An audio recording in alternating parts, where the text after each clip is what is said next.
Hi Ryan, I'm Bethany. I'm a licensed clinical social worker and I'm going to be your therapist. I am someone who's certified in alcoholism and addiction therapy. So I'm going to be working with you to overcome those obstacles. I did want to go over a few things about me and a few things about therapy if that's okay first. I have my MSW from the University of Louisville, and I've worked with many individuals trying to take their power back and to make their lives more meaningful without the use of drugs or alcohol. I've worked in many different environments such as residential treatment, IOP, and also case managing as well. So I can do many different things and I wear many different hats. But I'm extremely passionate about helping people take back their lives. I also strive to offer a safe space to people. There are some contingencies surrounding that safe space. If you do tell me that you're thinking about harming yourself or harming somebody else, or if you are thinking about harming a child, somebody who has developmental disabilities, or somebody who's elderly, or if there is any abuse like that happening anywhere around you, I will have to report that. And I did give you an informed consent form, and that kind of goes over what treatment is going to look like, and that can change due to you wanting to incorporate some kind of other treatment, or you having an idea of what would work or something that isn't working. So there's always ways that we can change that too. Are there any questions that you have about any of that before we start? No, I think you covered it pretty well. Thank you. Of course. So what are some immediate goals that you would like to accomplish? Goals, like why am I here? Mm-hmm. I mean, I just want to stop using drugs to cope. That's a big one. So why are you using drugs to cope? What are you trying to cope with that you feel like drugs are your only option? Well, my brother shot himself, so that's kind of the culprit of it, you know what I'm saying? How long ago was that? How old were you?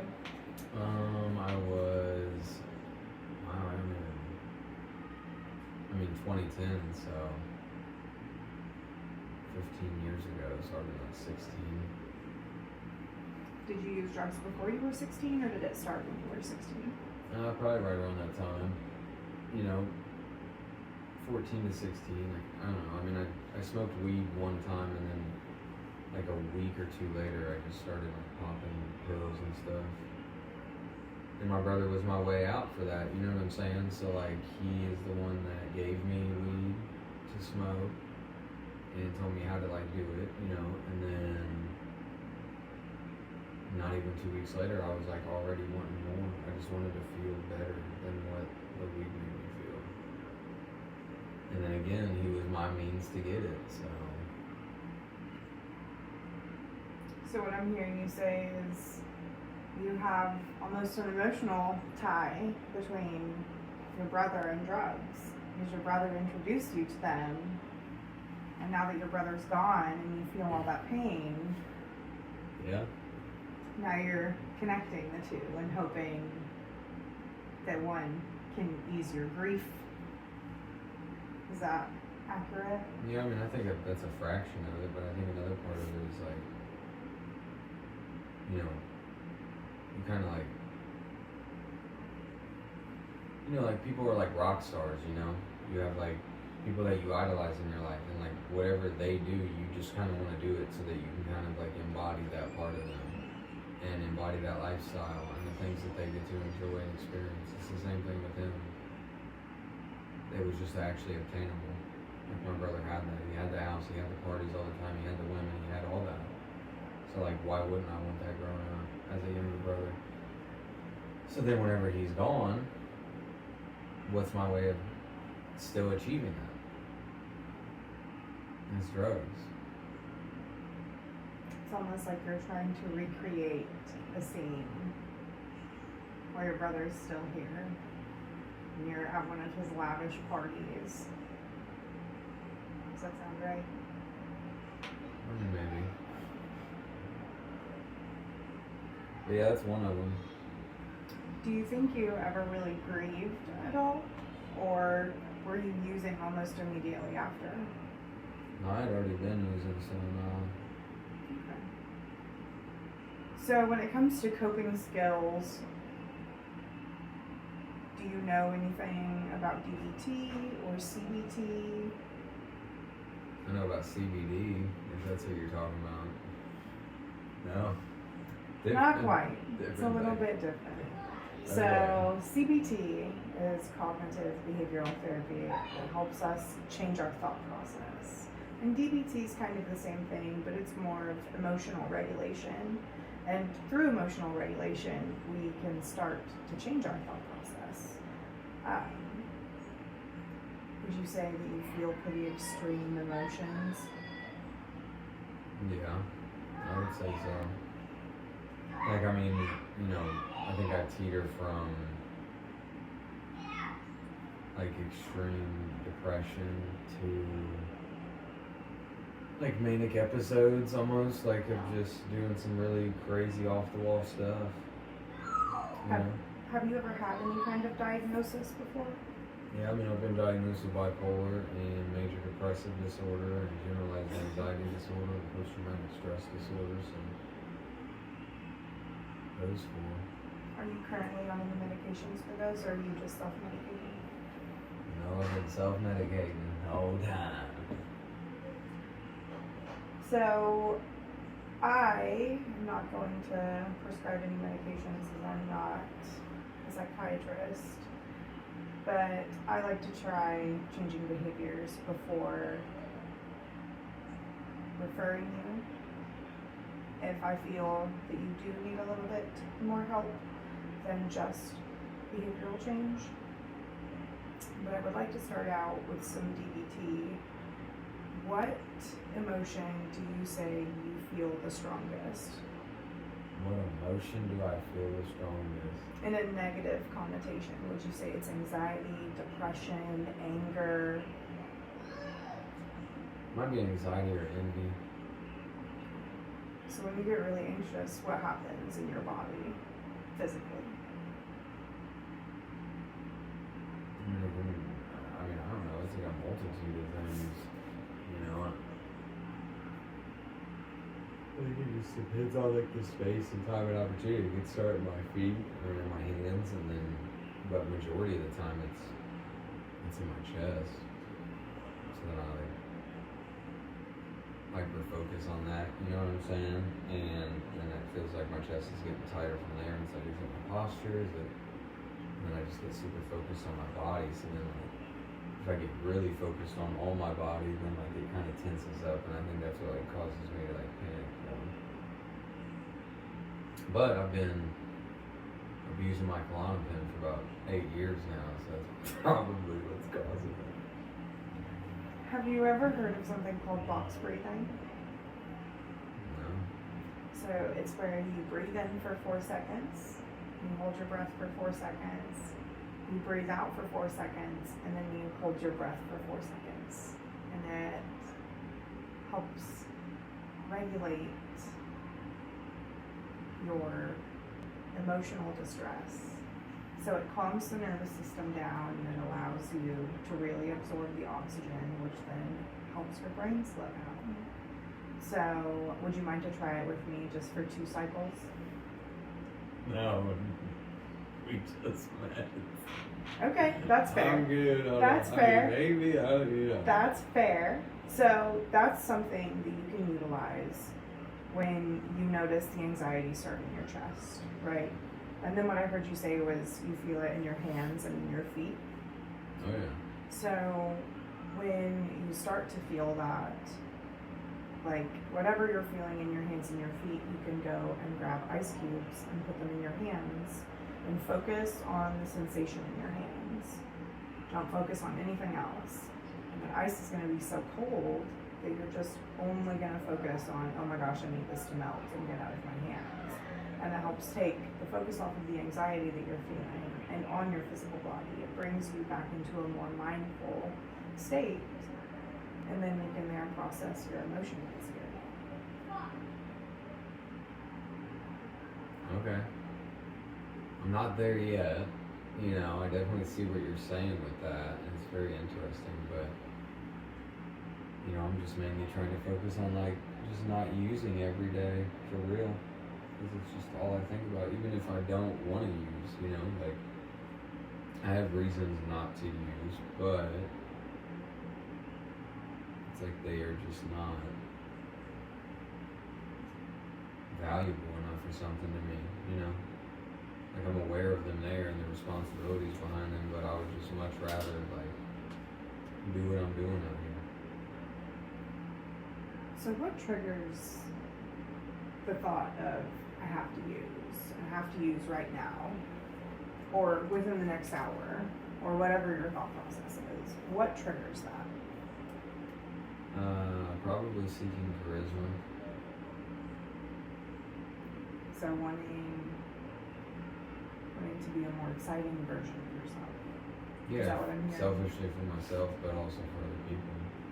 And that's also just as selfish, but like, I want to be more intriguing and exciting to my own self. So like, that's why I've done it. That's what my brother had, and because he used with that, my mind has always said like, okay, well then I gotta do that. Like everybody else initially. Peer pressure, right? You're scared, but hey, the cool kids do it. That's for charisma. That's what that is, you know, in my belief at least. I don't know. Maybe you got something else in there. So I think charisma is adopted from as we're a child. We learn about who we are, but we also learn about who others are and what excites us about others. And I feel that people strive to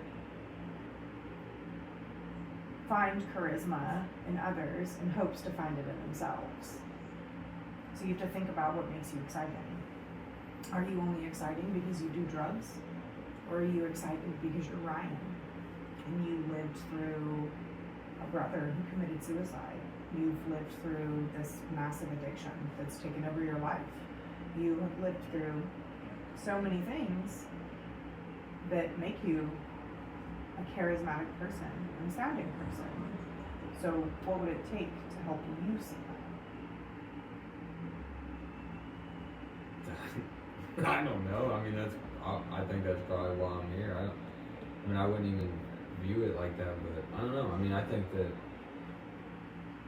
all the things that make me who I am are what I'm doing while I'm on drugs. Like, stuff that I'm not going to indulge in here entirely, but, you know, those type of things is who makes me who I am. And without that, then, like, you can see it all day in me, but I don't see that because in reality, I'm not really that. You just see something like that. But who I really am, if I told you, that's two conflicting things. So, like, if I'm doing something different, yeah, I could see why I wouldn't, you know, maybe view myself differently, but it's a matter of, like, actually wanting to do that. Like, where's the value in that? What's the point of everything is revolved around drugs and doing the stuff I'm doing? The beautiful thing about life is we have all of this time to rebuild and rethink and rewrite this story that is our life. We get to go back to the drawing board almost every day and create a new narrative for who we want to be. And I think everybody has charisma, no matter what spot in their life that they're at. I believe that somebody who's homeless can still find a tiny bit of charisma to get them out of that. You can find a tiny bit of yourself to get you out of this. And it makes me wonder, what did you like to do as a child? Like, did you play sports? Did you play any kind of games? Were you involved with your family? Like, was there anything that you really enjoyed doing as a kid? I enjoy playing baseball and playing video games and doing the dishes with my grandma. So in all of that, did you find like an excitement for life? Like it's the reason why you're waking up early. Like something like that, shoot. Mhm. I mean, as a kid, I don't know. I just wanted to get through with school. Like, get up and play my game or go outside and play baseball. So what I hear is you're doing the responsible things first, and then after those are done, you're playing baseball or you're playing video games. So something that you did outside of yourself that made you feel good about yourself. So do you think maybe you could look into going to a batting cage this week and seeing if that couldn't help you? It might help with your anxiety, and physical exercise is a great way to get mind and body in tune. I think it would be a good way for you to explore. Because I know that asking anyone to be completely abstinent from drugs when they first enter therapy would be a nightmare for you. So I think that for this week, I'd like to challenge you to find something that gets you back to that charismatic Ryan who did more than just do drugs, that had ambition and excitement for life. I think that would be really beneficial for you. Do you think you can do that? I mean, I think I could. I don't know about the batting cage, but like, I don't know. I haven't done that in so many years, you know. Maybe like play a game or.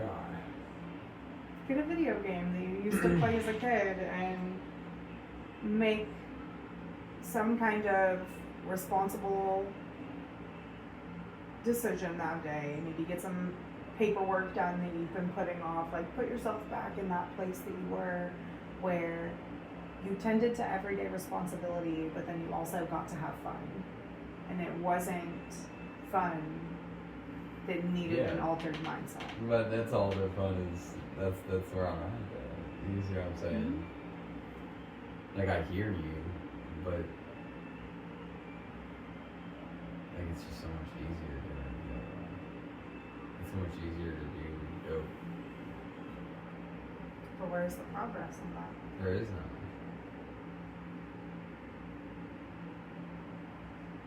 Do you think that you're ready to make a change yet? Or are you still kind of thinking about it? I think I'm here. I think that says something, but it's a matter of knowing what to do, you know? Absolutely. It absolutely does.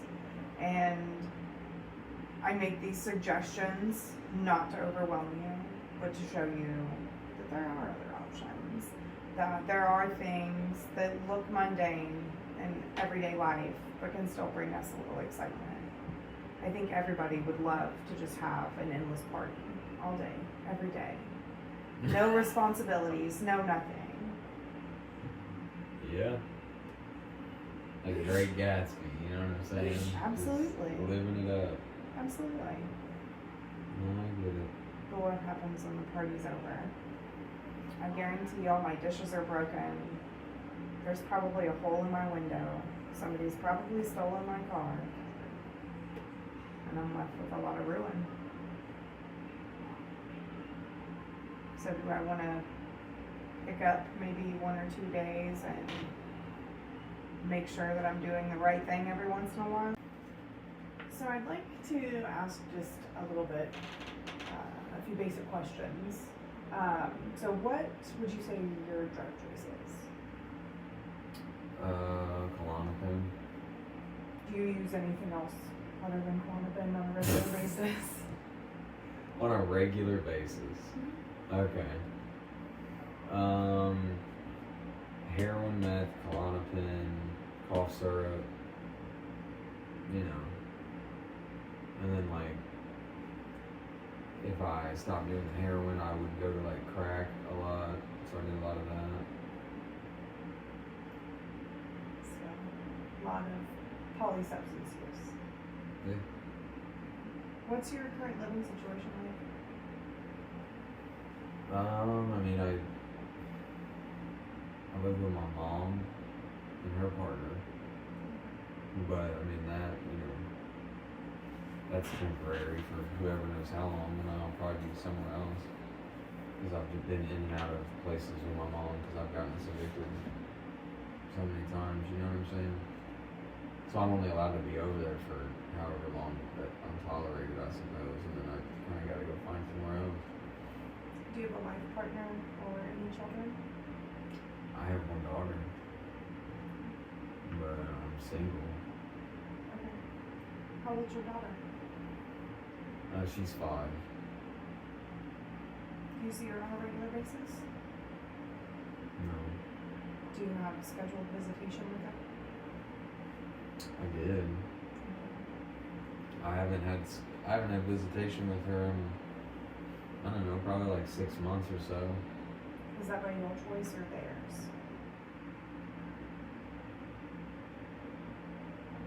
Or a little bit of both? I mean, it's my choices, but they're the ones that chose to take her. You know what I'm saying? And like not let me see her. Yeah. Do you have a job? No. No. What do you do for income? That's a very interesting question that I'm not gonna answer. Oh, that's fine. I mean, unless you did say something about confidentialities, what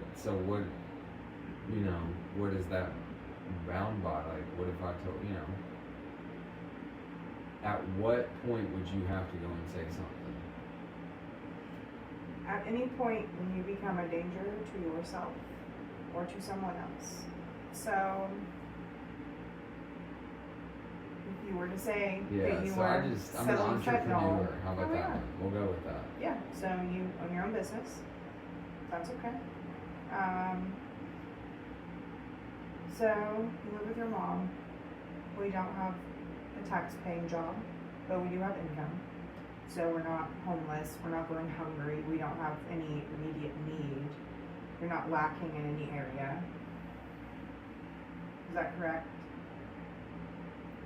I mean, I live with them, but it's temporary. So my name ain't on the lease. You know what I'm saying? So, but I mean, you can call it a safe place to go back to. Okay. Are you wanting to move out on your own anytime soon? Get a job? Do anything like that? Or is that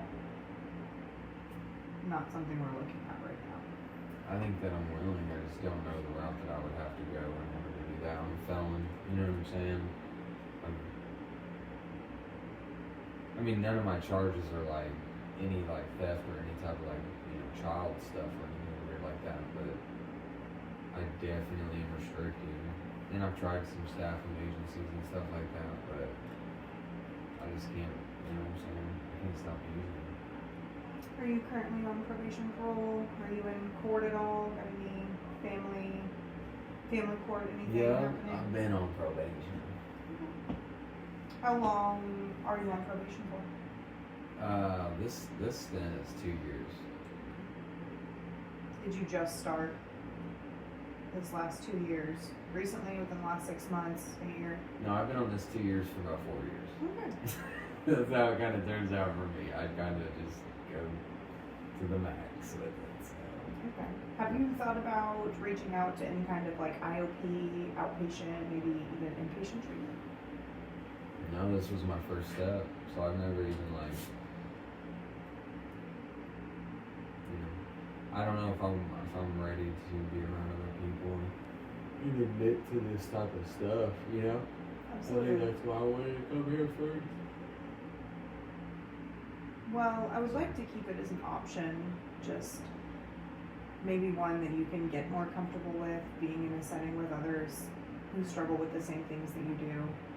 It definitely can help you change the course of your life if you see others around you doing the same thing.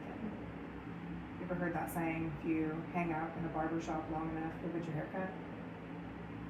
Yeah. Most people say that in a negative connotation, but I like to think of it as also a positive connotation. If you hang out with people who are successful enough you'll become successful as well. So it is very nice to help change your community. Okay, where would I do all that? Where would I meet people like me at? Have you ever been to AA or NA? No, I don't even know what that is. Well, I can definitely give you some information on it. I can give you a couple numbers to call for IOP, outpatient, even a couple of residential centers. And if that's something that you really are looking into, we can even continue our work while you're there or when you get out. Just make sure that you let me know before you do go if that's something that you're looking into within the next couple of weeks. I can get all of that together for you and schedule you for next week if you like, because I think we're about done with our session today. I got a lot of really wonderful information from you today, and I look forward to working with you in the future. So I do have some questions. Yeah. What is it? You're saying inpatient therapy. What do you recommend? You're the therapist. I recommend that you call these places first.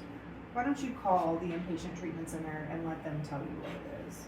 I don't want to give you any information that could be misleading as far as what kind of insurance they take, how long you would be there, those kinds of things. I tend to know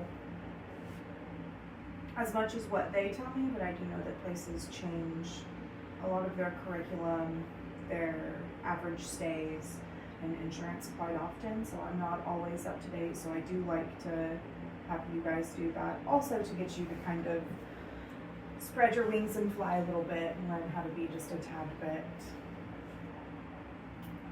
owning your own power, I guess. Stepping into your own power. Like independent?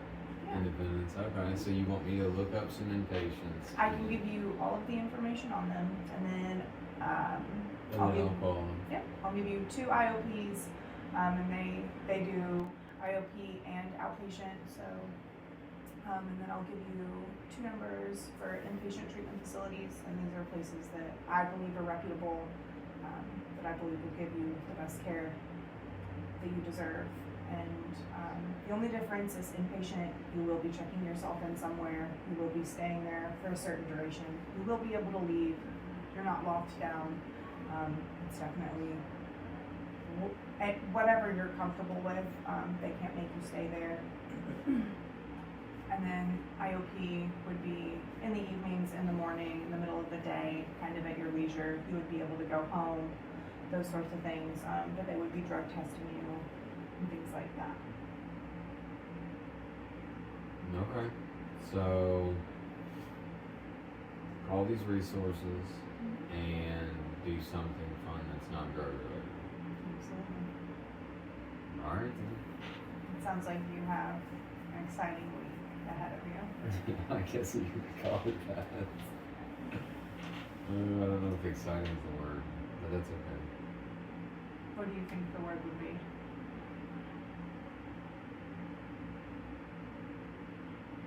I don't want to say it out loud because it's inappropriate.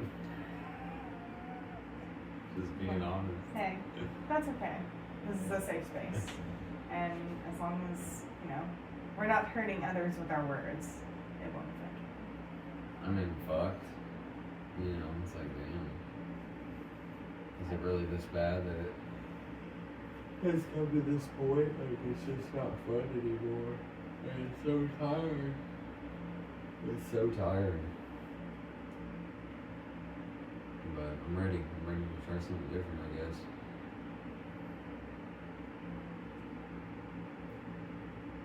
Well, I can't wait to see what the future holds. I'm gonna go grab those numbers and I will be right back. And it's been great working with you today, Ryan.